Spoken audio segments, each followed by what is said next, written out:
This episode is brought to you by Redfin.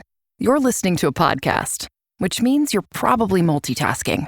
Maybe even scrolling home listings on Redfin, saving homes without expecting to get them. But Redfin isn't just built for endless browsing. It's built to help you find and own a home. With agents who close twice as many deals, when you find the one, you've got a real shot at getting it. Get started at redfin.com. Own the dream. Listen to all episodes of the Crimes of Margo Freshwater ad-free right now by subscribing to The Binge. Visit The Binge channel on Apple Podcasts and hit subscribe at the top of the page. Or visit getthebinge.com to get access wherever you listen. The Binge. Feed your true crime obsession. The Binge.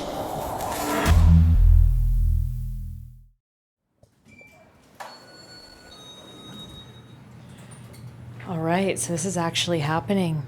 In T-minus 5 minutes, I will be sitting down with Tanya McCarter, aka Margo Freshwater, for her first ever interview. And I truly cannot believe this. This has been a long time coming. For the past 3 years, we've been trying to find Margo Freshwater. And back in 2021, when this podcast was still a seed of an idea, we started plotting our approach. We knew this could take some time. A few of my colleagues pursued her over the years, but Margo Freshwater lived up to her reputation. She was really hard to track down. We tried going through the attorney who had once defended her. We thought if we could build trust with him, maybe he'd be our key to finding her. He took a call, but communication fizzled. Then somehow, word got back that we were trying to reach her. And one summer afternoon in 2025, my phone rang. I didn't record that very first call, but I did record the call I made the second I hung up with her, with my producer, Ben. So she gave me a call and Wow. Okay. What was it like getting her on the phone?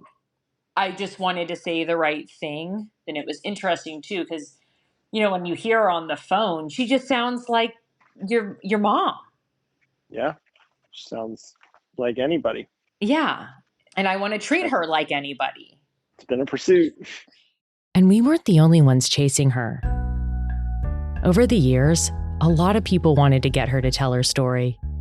Think Dateline, 2020, Good Morning America even. She turned them all down. But for some reason, she saw something in me, even though I'm a heavily tattooed millennial who dresses like Adam Sandler half the time. She trusted me. And when I first sat across from her, it was hard to reconcile that the woman in front of me could be the same person who escaped prison. Someone who'd been convicted of murder. Standing at around 5'1", her voice carries a maternal softness. She almost seemed shy. It all took me by surprise. When I hit record, it was tough to tell who was more on edge. I think one of the big questions here at the beginning is, you've never sat down and told your story on the record before. Why now? Now feels like the right time to do it, and I wanted to get my story out there, the way it really went down. Tanya's 77 now, and time isn't exactly on her side. If this story is ever going to be told by her, it's now or never. What a lot of people don't understand is when I created my new identity and had a new life, I had to put the life that I had known out of sight, out of mind. My life wasn't easy when I started. She didn't make it easy for investigators either, because everyone hunting her started in the wrong place. She'd already figured out something the people chasing her hadn't. I knew I could never contact my family. Last episode, we told you about Margo's mother, the one who kicked her out. But Margo was also a middle child. She had 2 brothers and a great aunt she adored. One call, one letter, one drop-in could put them all in jeopardy. If they lied, then they would be in trouble for aiding and abetting. or they would have to make the decision to turn me in. And so I could not, in good conscience, put him in that situation. Margo left home after she and her mother fought about her pregnancy, but she hadn't imagined she'd never go back. Becoming a fugitive meant just that, at just 22. To stay hidden, she had to vanish completely, leave every face, every name, and every piece of her old life behind. From Sony Music Entertainment and Glass Podcasts, this is the Crimes of Margo Freshwater. I'm Cooper Mall. Episode 2, Bad Lead.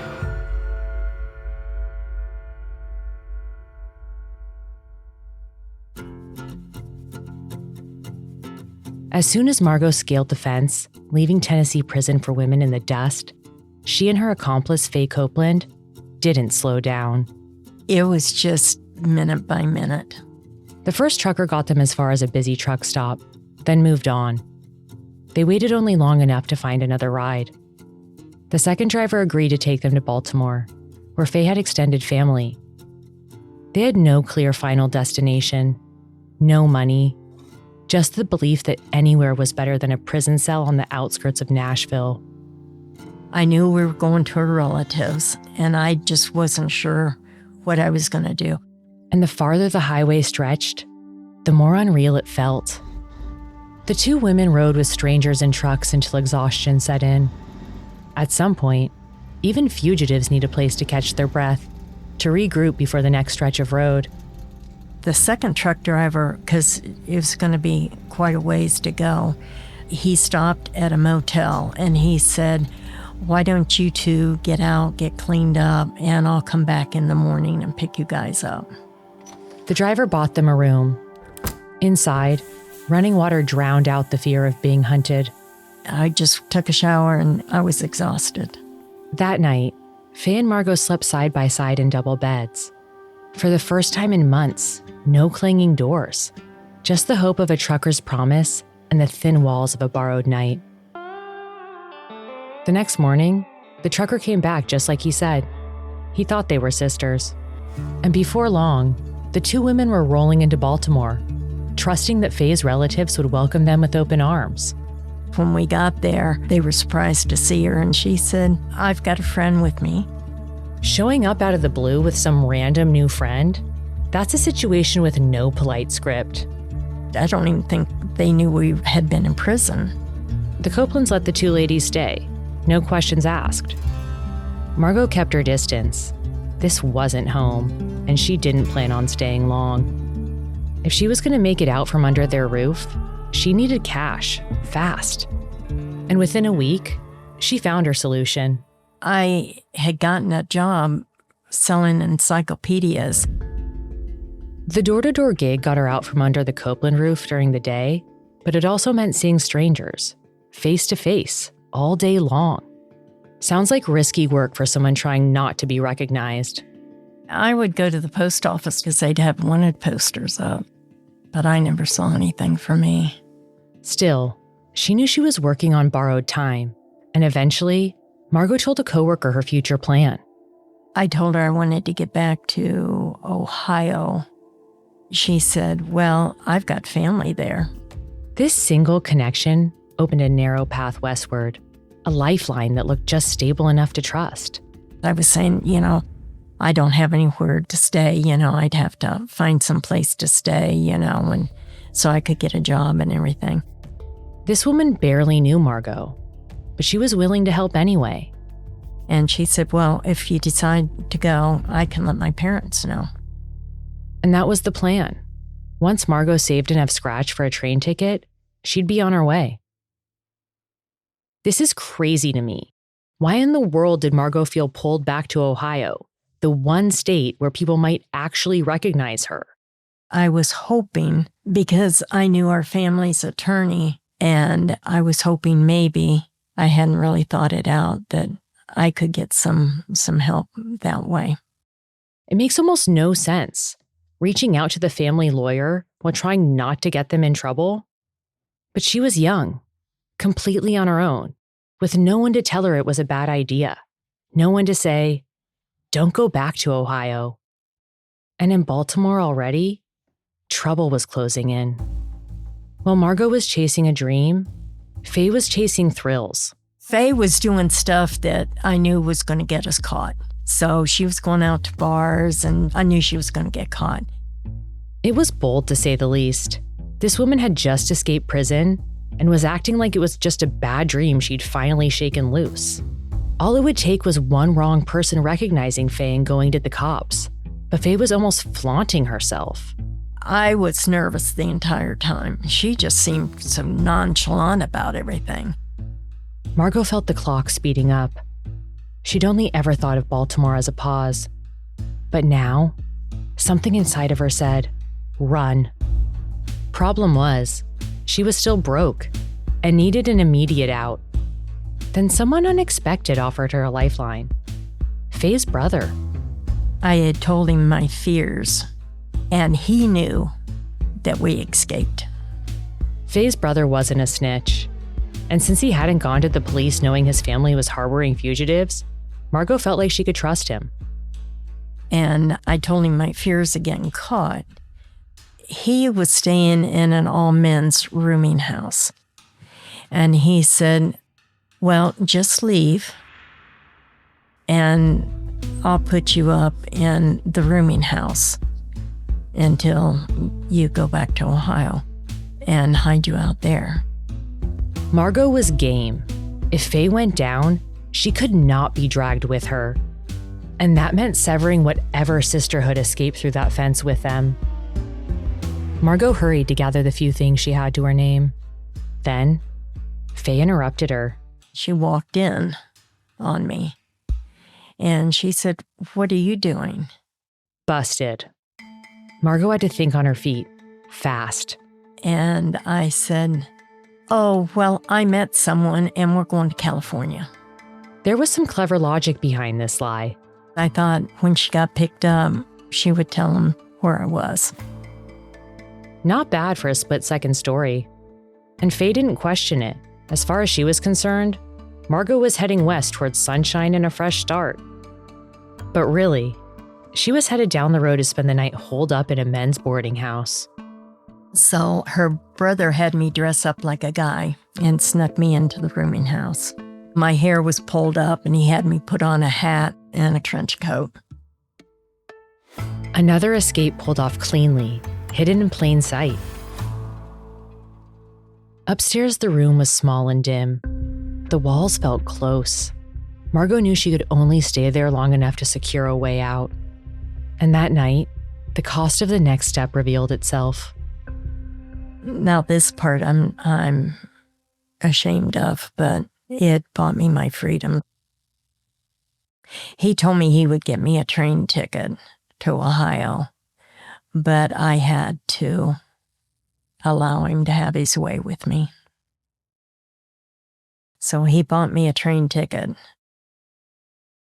Can't get enough of the story of Margo Freshwater? Do you need more than the episodes can provide? Real quick, we just launched a free true crime newsletter and community page to go along with our binge shows, including the Crimes of Margo Freshwater, and you can access it at the link in our episode description or at patreon.com/thebinge.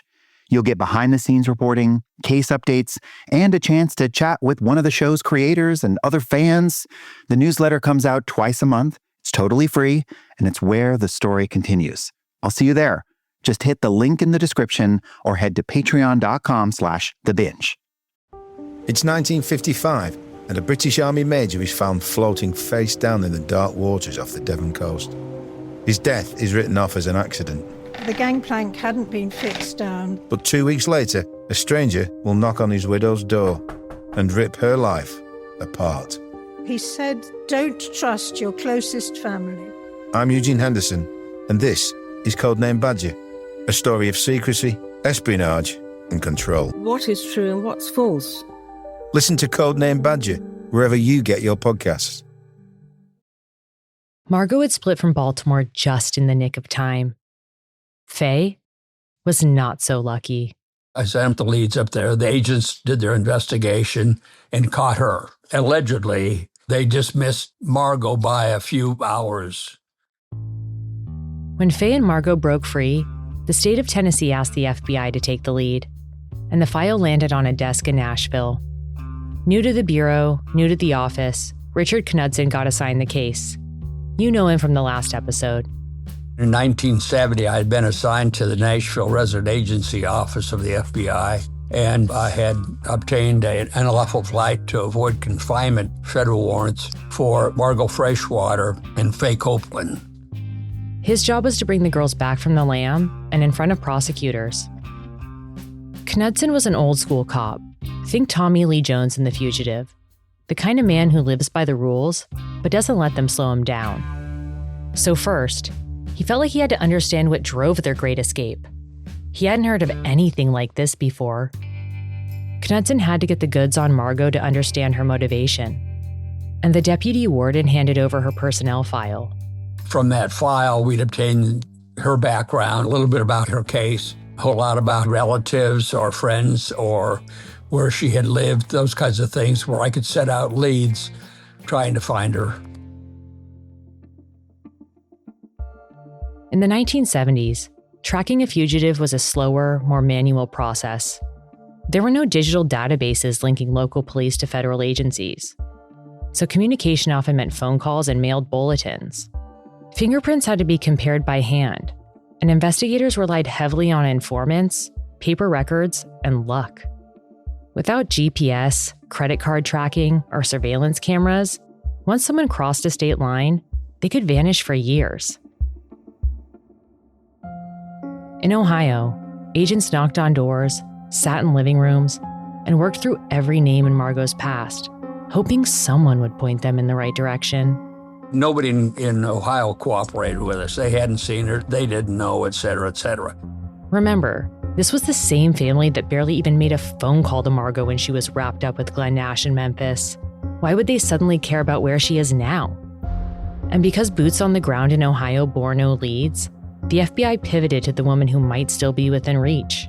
We were able to find out that Faye Copeland apparently had relatives up there in the Baltimore area.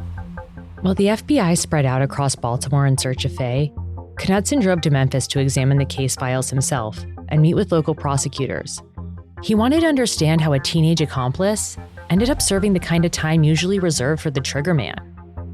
His first call was to the man Margo thought she could save, Alfred Schlereth, that boyfriend she was trying to help when she got involved with Glenn Nash in the first place. He's just a typical criminal, is what the best I could say. And he just kind of dismissed the whole thing. As far as he was concerned, he just turned that page. It was no great loss to him. Whatever remained of that relationship ended the moment she ran with Nash. Al later told investigators that the last time he saw Margo was when he was in jail in Tennessee. Here's Al speaking to a reporter in 1994 about that visit. We leaned forward and kissed through the screen. But just as soon as the kiss was over, I knew that, well, that's the end of us. It's a goodbye kiss. I just knew that I had lost. He stated that after it became clear to him that Margo was involved with Nash, he sent her a letter telling her to, quote, kiss my ass. There would be no breadcrumbs from Al. Less than a month after Margo and Nash were caught, he was convicted of the armed robbery that set off this whole saga and shipped off to the state prison in Nashville, where he served his time before eventually heading back to Ohio. Knudsen's next play? Margo's more notorious associate, the one who avoided prison altogether, Glenn Nash. We tried, obviously, but he had an attorney. There just wasn't anything we could do. Which brought Knudsen back to the only person left in custody who might still help the investigation. The woman who Margo escaped with, Faye Copeland. Faye was late 30s and had a much more of a commanding presence. And also she had a background in drug trafficking. Knudsen had a laundry list to go over with Faye, and she was ready to betray her friend. She was under the impression that if she could lead them to Margo, they'd cut her a break. Faye told him the exact same story that Tanya told me. I did at least one in-depth interviews with Faye, and she always stuck to that story. When it came to where Margo was, Faye had less to offer. She gave him a name, And it wasn't Margo. It was Tanya. So we had that name, and I think that's what she was going by up there in Baltimore. But how would anyone who actually knew Margo know that she was going by Tanya? And how would anyone who knew her by Tanya know that she ever went by Margo? At the time, Knudsen didn't think this was a particularly useful tip, but he noted it anyway. Copeland said that last she knew that Margo had gotten tied up with a pimp in Baltimore, and as far as Faye was concerned, she had disappeared. Baltimore Vice checked every corner they could think to look. We felt we had a pretty good coverage there, and there's nothing, we can't find anything at all about Margo. We know Faye knew more than she let on to the cops. Margo had told her that she went to California. Why didn't she tell them that? For 10 years, Special Agent Richard Knudsen turned over every stone he could, all while Margo's whereabouts were parts unknown. The trail to Margo was thin from the start, and every time it circled back, it landed on her family. That was the one constant. But the Freshwaters wouldn't talk, and without their help, Knudsen was left piecing together a puzzle with almost no pieces. I kept on sending stuff up there to Ohio, to our field office up there, and finally, the agent that got assigned that case got so disgusted with me that he was going to come down and beat me up. Everyone was tired of chasing a ghost, and Margo was making elite agents look like they were spinning in circles. They're pulling their hair out. They're trying to find her, and it keeps on being a dry hole. Knudsen made multiple overtures to Margo's mom and brother to no avail, and something about their silence began to feel intentional. Just because they didn't have the best relationship with her doesn't mean they thought what happened to her was fair. As they say, blood is thicker. The family was convinced that this had been a tremendous miscarriage of justice for their sister, her daughter. And if she could escape, as far as they're concerned, that was great. And they would have done whatever they could to hide and shelter her. And if she could get away from it, if she could beat the system, good for her. And they were simply getting sick of the FBI asking questions they didn't know the answers to. Can't blame them. I'd be annoyed too. They felt like I was harassing them, or the FBI was, or we weren't. But that was the only place we could turn. And we couldn't persuade them to surrender her, or get her to surrender, and get her back into the system. And so we were at a loggerhead. There was nothing. And soon there was no one. In 1984, the family buried Margo. On paper, anyway. They had her legally declared dead. The investigation died quietly. We've done everything we can, so reluctantly I closed the case from the FBI standpoint. It was a disappointing but practical decision, especially for a guy who doesn't like to stop until the job is done right. Margo Freshwater's name faded from the wanted lists, and it would stay that way until someone decided to look again. When I first started this job, I wanted to get my paycheck back every 2 weeks. But what made me a dogged investigator, I don't know. I guess that's just how I'm wired. Some of these cases I've worked in my career, I've actually had supervisors tell me, you're never gonna solve it. And that just gives me more motivation. Want more true crime? Subscribe to The Binge to get all episodes of Fatal Fantasy ad-free today and get instant access to over 60 other jaw-dropping true crime stories. Plus, subscribers get a binge drop of a brand new series on the first of every month. Every month. Search for The Binge channel on Apple Podcasts or head to getthebinge.com to subscribe today. The Binge. Feed your true crime obsession. Disney Plus wants to know, are you ready? For Marvel Studios' Thunderbolts, The New Avengers, now streaming on Disney Plus. Let's do this. One of the best Marvel movies of all time is now streaming on Disney Plus. Hey, you weren't listening to me.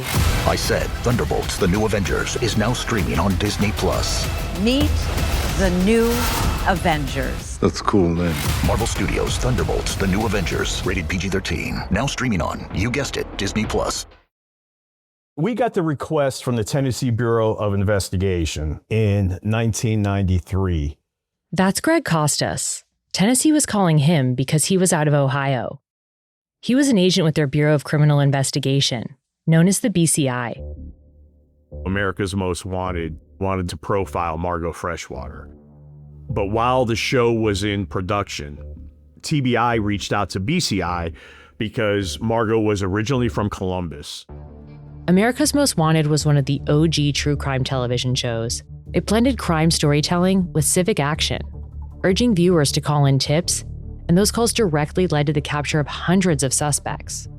And I remember my boss coming to me at the time and asking me if I wanted to work a fugitive case, and I'm like, yeah, sure. I mean, I actually thought that it was somebody local that had a warrant out for their arrest that I could go and arrest to take to jail. Costas couldn't have known that chasing Margo would take up the better part of his young adulthood. When he first heard about her, he had just got tapped for a new statewide task force, the Special Investigations Unit, the crew that handled the big stuff: corruption, cold cases, and fugitives. So he hands me the case file, and I get to looking at it, and I realize that this woman escaped from prison in 1971. And I remember saying to him, do you realize that this woman's been on the run since, I was 5 years old? And he started laughing and said, yeah, just kind of go through the motions. At this point, it'd been nearly 15 years since the FBI closed the book on Margo Freshwater. Even though she'd been on the Tennessee Bureau of Investigation's top 10 most wanted list, no law enforcement agency had been devoting resources to finding her. And Costas's impression that this was going to be a humdrum busy work assignment quickly fell away as he started reading the file. And I'm like, what the fuck? I've met a lot of cops in my work, and most of them are pretty buttoned up, careful with every word. But Costas, talking to him feels like standing next to a live wire. You never quite know what's coming next. Like, just the whole story of boyfriend needs help. She goes to Memphis to help him. The attorney she retains, they end up banging, they end up in a romantic affair while dude's in jail. And then the 3-state murder spree. And then poof, in the air. And I remember saying at the very beginning, like when I read this, like, my God, this sounds like it was like a made-for-TV movie. I was like, this is fucked up. Costas still has that old case file, nearly 18 inches thick. When I started talking to him earlier this year, I knew I wanted to see it for myself. At that point, Tanya wasn't talking to me yet, so I was hoping to learn more about her through him.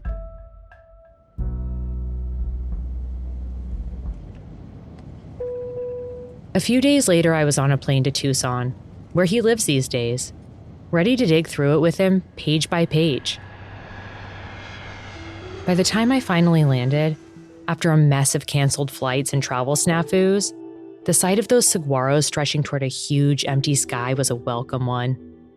When I pulled up to his stucco house, the first one to greet me wasn't Costas. It was his clumsy golden doodle puppy, Theo. Hi. Hey.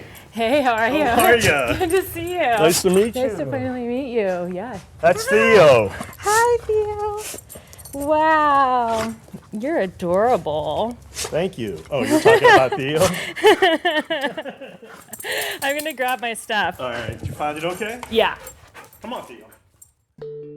Costas wasn't kidding. When I walked into his house, there on the kitchen counter were 2 brown accordion folders bursting at the seams. We started at the beginning. I wanted to know the specifics of the request from the Tennessee Bureau of Investigation, the TBI.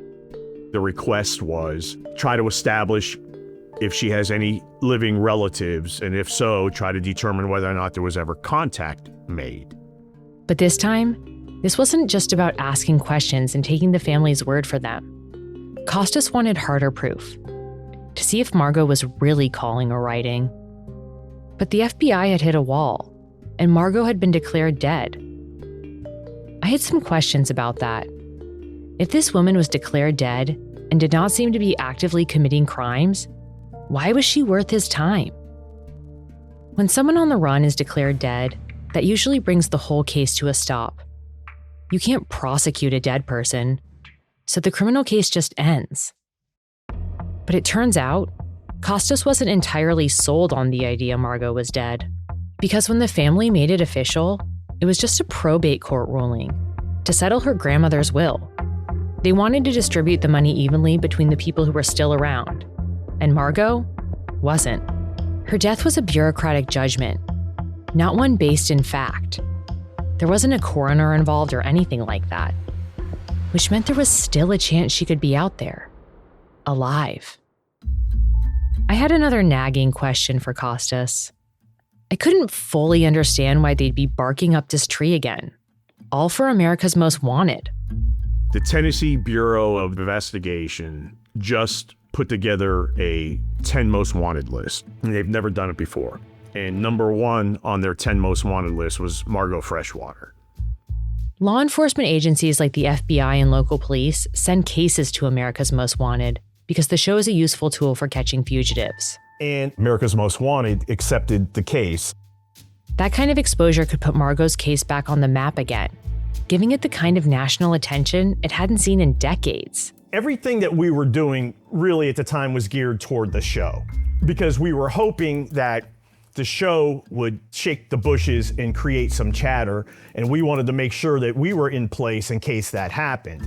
And the clock was ticking. The show was in production, and I was trying to think of everything possible that we could do to see if there was any contact. So when I started looking at it, we were able to determine that she had 3 relatives that we were able to identify. One was Leona Julius, who was an elderly woman and was Margo's aunt. The other one was Tim White, who was the oldest of the family, and he was Margo's half-brother. And then she had a full-blooded brother, Tommy Freshwater. The one who wouldn't cooperate with the FBI in the early days. It wasn't much of a family tree to work with. Mother was dead, and father had been dead for a long time. Talking to a fugitive's family can be a huge help for investigators. After all, our families often know things like where we might go, who we trust, and how we think. That emotional connection can also be a weak spot. People on the run almost always reach out to loved ones eventually. But it didn't seem like Margo's family knew much about her back in the 70s. So why would they know anything now? Costas couldn't leave that to chance. Tim was about 10 years older than Margo. So I think he was kind of grown and gone. It was just Margo and Tommy and the mother. There was always police activity at the house, but it mostly focused on Tommy. Tommy was always in trouble. Costas started knocking on doors, beginning with the Worthington Police Department, where the family name still rang a bell. He was very familiar with the Freshwater family. They didn't have any run-ins with Margo, but everybody had heard about Margo. She was almost like an urban legend. But Costas was a pro with something to prove. If he could crack a legendary case featured on primetime television, it could make his career. I was able to find an address for Tim and an address for Leona. I could not find an address for Tommy. I finally found Tommy. Tommy happened to be in prison, which is why it was so difficult finding him. So now we know where all 3 are at. It was time to tighten the net. Costas shifted from finding family to watching them. His opening move was to place federal mail covers on the homes of Tim White and Leona Julius, having the Postal Service document all incoming and outgoing mail and send the reports straight to him. But letters could take days. Phone calls were instant. If Margo ever reached out, that's where the tremor would show first. We also put on Leona's phone and Tim White's phone what's called a pen register. You had to get a judge to sign off on it, but basically, it logged every call that went in or out of the house. And remember, this was back when everyone still had landlines. We could take all the numbers, do an analysis of them, and then find out through subpoenas who the phone numbers belong to. There wasn't one peep from Margo. Silence on the wire didn't mean she was gone. It just meant he had to look for her another way. And then, of course, we did a lot of drive-bys, a lot of surveillance, a lot of pulling license plates, running license plates. This was real pre-digital revolution gumshoe stuff. We actually went through their garbage. Costas turned to the one thing he hadn't tried yet: talking to the surviving Freshwaters face to face. I wanted to interview the family members, but could not figure out how to make contact with them. That was the hard part. Figuring out how not to blow his cover. Because in my opinion, even if they had contact with her, either way, the minute they see a badge, they're not saying anything. He actually used to do undercover drug busts, so that got him thinking. I was racking my brain and racking my brain and racking my brain. Costas started thinking less like a cop and more like a con man. I thought about before Margo went to Memphis to try to get Al Schlereth out of jail, she had a baby in August of 1966. I was born in September of 1966. She gave that baby up for adoption. And it just kind of hit me. Why couldn't I pose as the boy that she gave up for adoption? Unlock all episodes of The Crimes of Margo Freshwater ad-free right now by subscribing to the Binge podcast channel. Not only will you immediately unlock all episodes of this show, but you'll get Binge access to an entire network of other great true crime and investigative podcasts, all ad-free. Plus, on the first of every month, subscribers get a binge drop of a brand new series. That's all episodes, all at once. Search for The Binge on Apple Podcasts and hit subscribe at the top of the page. Not on Apple? Head to getthebinge.com to get access wherever you listen. The Crimes of Margo Freshwater is an original production of Sony Music Entertainment and Glass Podcasts. It was hosted and reported by me, Cooper Mall. Maura Walls is our story editor. Our executive producers are Catherine St. Louis, Jonathan Hirsch, Nancy Glass, Ben Fetterman, and Andrea Gunning. Sound design and editing by Anna McLean. Mixed and mastered by Matt Del Vecchio. Our theme music was composed by Oliver Baines. We use music from Mibe and Epidemic Sound. Our production managers are Sammy Allison and Kristen Melchiori. Our lawyer is Michael Belkin. Special thanks to Steve Ackerman, Emily Rasek, and Carrie Hartman. Please rate and review The Crimes of Margo Freshwater. It helps people find our show.